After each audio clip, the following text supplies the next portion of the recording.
Hey, Coach, you told us that there was an emphasis on the defensive end for you guys in practice, and you hold Houston to 87 points, the lowest you've held an opponent this season. Outcome aside, what were you most proud of from your group on the defensive end tonight? Well, obviously, I thought we had really good carryover from the stuff that we addressed yesterday from the first game. And the other thing is I give our guys credit just not getting too emotional, after that last game. No one likes giving up 130, losing by 30, but I don't think we got too low after that one, just like we won't get too high after this one. But they really came in yesterday, with a clean slate, wanted to learn, and then obviously came out, it was 0-0 tonight, and we went out and earned a really good win. Steve McGahee, News 9. Mark, Kendrick Williams was the first guy off the bench. He ends up with 19 points. I think he only missed one shot in the game. His effort, his energy throughout the whole game, how big was that for you? Yeah, he was really good, obviously, but no different effort and energy. I've spoken about him before, and just how consistent he is with that. And, that's just something he brings to the team, every single day. And that includes, he was playing 3-on-3 a couple days ago because he took low minutes in a game. And he brings the same effort and energy in those games. And I give him and, all those guys credit. It was a good testament to their readiness. They did a nice job tonight off the bench. Joe Masato, The Oklahoman. Mark, does it make you even more proud as a coach when you're down so many guys and you play so well? Like, are these sort of more rewarding than, regular wins, if that makes sense? Yeah, I mean, look, it's why you have 17 guys. I don't think this is anything that every NBA team goes through, especially in a condensed schedule, but even in a normal year. This is a pretty normal occurrence. Everybody's going to go through it at some point. We're going through it right now. But, I give, like I said, the guys that stayed ready credit, the guys that stepped into different roles, I give them credit. And I want to point out Darius Miller in that, he had a bad injury and was out for a long time.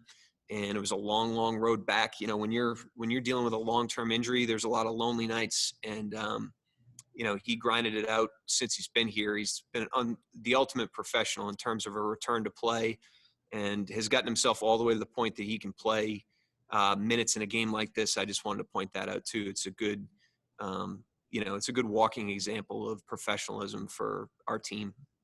I also wanted to ask, do you have any update on Lou's injury? No update. Just knew that he wasn't going back in the game shortly after he left. But we'll know more, obviously, in the morning. Thanks. And we'll update you accordingly. Cliff Brunt, Associated Press. Yeah, you touched on this a little earlier, but what does this tell you about the mental makeup of your team, especially having young guys to respond the way they did tonight, given what happened on Monday?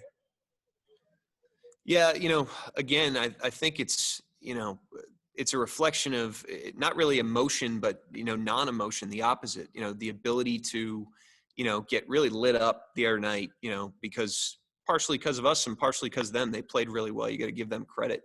But to come in the next day with the clear head that our guys had, that's really, it's such a skill as a team and as a player in the NBA that's as competitive a league as it is, not to get too high or too low.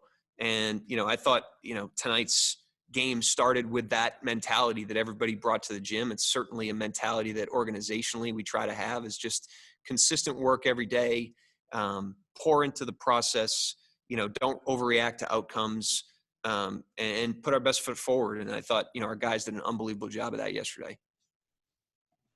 Nick Gallo, Thunder Broadcasting.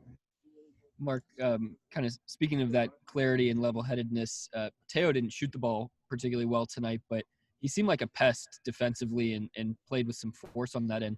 What did you like best about that side of his game tonight? Yeah, he was competitive, and he was matched up once Lou went out. He was matched to Gordon or Oladipo all night, which are obviously really tough covers. And I thought he just had a great motor tonight on that end of the floor. Offensively, he played at a great tempo. He kept us organized. He closed the game really well. It's an underrated skill for a point guard, being able to stabilize when you're up by 20 with 6 to go or something like that. And the other thing is, like, the play he made at the rim, I forget who drove it, where he went vertical and he basically stole the ball. Unbelievable progress, for a guard to go make a play like that at the rim. It's just a testament to his toughness. So really pleased with how he looked tonight. Yeah, that was on Oladipo. Yeah, big time play by Teo. Logan Newman, Thunderwire. Hey, Coach. I have a two-part question for you. First off, it seemed like every time you guys got the rebound, you really turned up court and got it down quickly. You didn't really need an outlet pass. You just went. How much of your offense was based around sets and how much was kind of improvised by the ball handlers on the fly? Yeah, I mean, especially on misses, it's improvised, with just some spacing and concepts. But, I mentioned this before, like we've got skilled front court players that really rebound. And so Al, Bays, Roby, Hami, when those guys rebound the ball, fastest way up the floor is for them to push it and us to space the floor and just play. And I even thought we left some on the table tonight. We had some sloppy plays with spacing, and there's certainly things we can improve on in that particular area of the game. But I thought the ball movement was so sharp tonight. There wasn't a lot of play calling tonight. Those guys were just kind of clicking, and we were letting them play, and I thought they were having fun playing out there. And then on that note, how much of your positionlessness and your forwards bringing the ball up the court do you think kind of flummoxed the Rockets defense and got them out of their positioning? What was that word, flummoxed? Yeah, that was it. It's impressive, Logan. The